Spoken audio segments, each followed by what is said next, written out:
Kiedy dopiero przyjechałam do Polski prawie 3 lata temu, pewnego dnia w takim zwykłym sklepie z kremami, kosmetykami zobaczyłam testy diagnostyczne.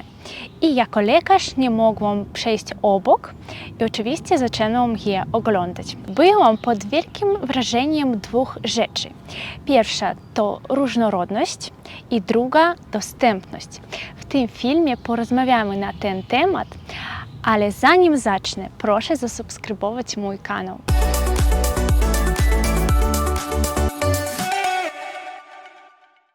Oczywiście najpopularniejszymi i najbardziej rozpowszechnionymi testami są testy ciążowe, które istnieją na rynku już od dziesięcioleci. A dokładniej urządzenie, które pozwalało kobietom wykonać test ciążowy w domu, zostało wynalezione pod koniec lat 60.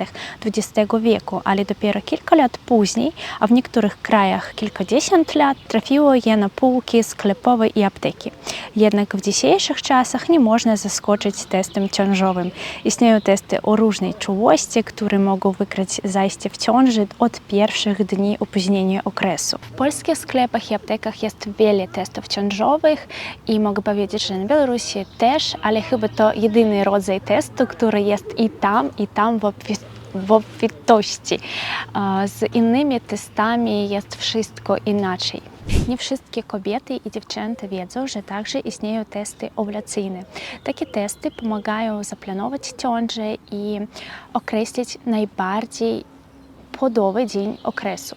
Jeszcze 3-5 lat temu takie testy były sprzedawane na Białorusi wyłącznie w aptekach i były drogie.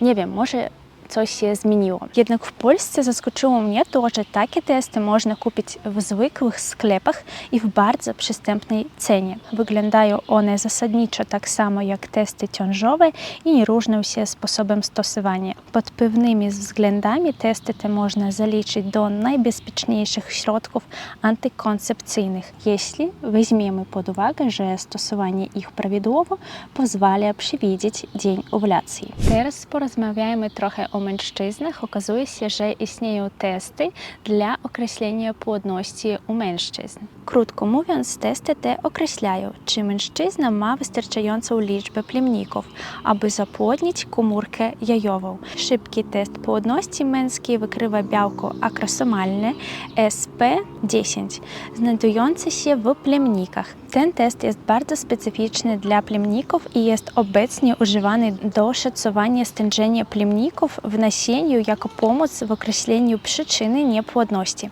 Szybki test daje wynik dodatni, gdy stężenie plemników w nasieniu przekracza 15 milionów na mililitr. Poziom akceptowany na całym świecie jako minimalny poziom plemników dla prawidłowej płodności. Taki test nie jest dostępny na Białorusi w aptekach czy w sklepach i po raz pierwszy usłyszałam o nim tutaj w Polsce. Aby wykonać taki test, mężczyzna na Białorusi musi udać się do centrum medycznego, później do laboratorium i tam poddać się badaniu. Następny test, który dotyczy też mężczyzn, to test, który każdy mężczyzna musi przeprowadzać po 45 roku życia regularnie w celu wczesnego wykrywania chorób prostaty, ponieważ wiadomo, że rak prostaty zajmuje w niektórych krajach trzecie lub drugie miejsce w strukturze raka po raku płuc i raku żołądka. Dlatego uważam, że słuszne jest, aby każdy mężczyzna mógł kupić taki test w aptece albo w sklepie i wykonać go samodzielnie. Ten test wykrywa poziom PSA, Prostate Specific Antigen, czyli swoisty antygen prostaty. Jest to glikoproteina, którą produkują komórki nabłonka gruczołowego prostaty. U zdrowych mężczyzn przedostaje się do krwiobiegu jedynie w ilościach śladowych. Przekroczenie wartości prawidłowych wskazuje na patologię prostaty, przerost łagodny, zapalenie raka. I tutaj jest podobna sytuacja. Takie testy nie są sprzedawane na Białorusi i wykonać go można wyłącznie w przychodniach albo w centrum medycznym. Uważam, że wygodniej byłoby, aby ten test mężczyzna wykonał samodzielnie i w przypadku, jeśli będzie pozytywny, dopiero w takim razie udał się by do lekarza. Dalej test na krew utajoną w kale. Dlaczego w ogóle jest taki test przeznaczony? O, jaka ptuszeczka! Dla zdiagnozowania raka jelita grubego, który jest rozpowszechnioną chorobą u mężczyzn i kobiet. Oczywiście jest, że aby wykonać ten test, muszą występować inne objawy, bóle żołądka, nagły spadek wagi, biegunki i inne. Na opakowaniu wszystko jest jasne i zrozumiałe, jak wykonać test. Ale należy pamiętać, że nawet jeśli ten test jest pozytywny, nie jest to diagnoza. Wszystkie te testy są tylko częścią diagnostyki i nie wykluczają wizyty u specjalistów i bardziej szczegółowej diagnozy. Zaskoczyła mnie również obecność w polskich sklepach i aptekach dwóch rodzajów testów na Helicobacter pylori. To bakterie, które powodują zapalenie żołądka i dwunastnicy. Istnieje test, w którym przeciwciała przeciwko tej bakterii są wykrywane we krwi. W tym celu należy ukuć palec. I test, który w kale wykrywa zawartość antygenów bakterii. No i ponownie ten test nie jest dostępny na Białorusi niestety. W celu wykrywania tych bakterii na Białorusi wykonuje się albo test oddechowy, albo biopsję żołądka, albo wykrywanie DNA bakterii w stolcu w laboratorium. No i oczywiście są to usługi płatne. Odrębną. Słuchaj, przeszkadzasz mnie. Pięknie śpiewasz, ale przeszkadzasz. Odrębną kategorią testów są testy na infekcje dróg moczowych i płciowych. Ten test może wykryć stan zapalny w drogach moczowych, wykrywając progową liczbę leukocytów i azotynów. A ten test pomaga kobietom wykryć infekcje intymne za pośrednictwem badania poziomu pH pochwy. Ponadto istnieją nawet testy umożliwiające identyfikację konkretnych patogenów, np. Trichomonas vaginalis, Candida albicans, Gardnerella vaginalis, Chlamydia i Treponema pallidum. Chciałabym też opowiedzieć, jak pewnego razu czułam się nieswojowo i nawet wstydziłam się tego u lekarza. Moja córka zachorowała, poszłyśmy do pediatry i ta poleciła kupić test, combo test. Ze zdziwieniem zapytałam, a co to jest? Na co lekarz ze zdziwieniem zapytał u mnie, jak pani nie wie, co to za test? Przecież to test, który wykrywa od razu, czy infekcję koronawirusa, grypę typu A i B i RSV. Pomyślałam, że teleportowałam się ze średniowiecza do przyszłości. Tak, takie testy są już sprzedawane w aptekach i sklepach.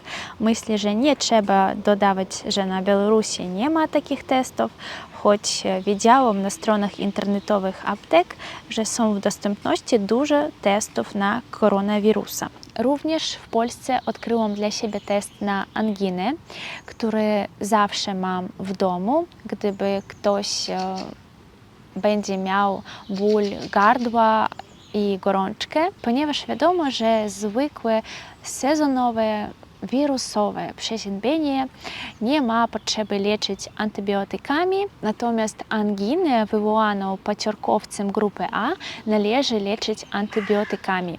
Tak się stało rok temu, miałam ból gardła, zrobiłam test, był pozytywny, skontaktowałam się z lekarzem, podałam zdjęcie testu, opowiedziałam o objawach i otrzymałam receptę na antybiotyk. co pozwoliło mi zaoszczędzić czas na wizytę w szpitalu, czekanie na wizytę, testy itd.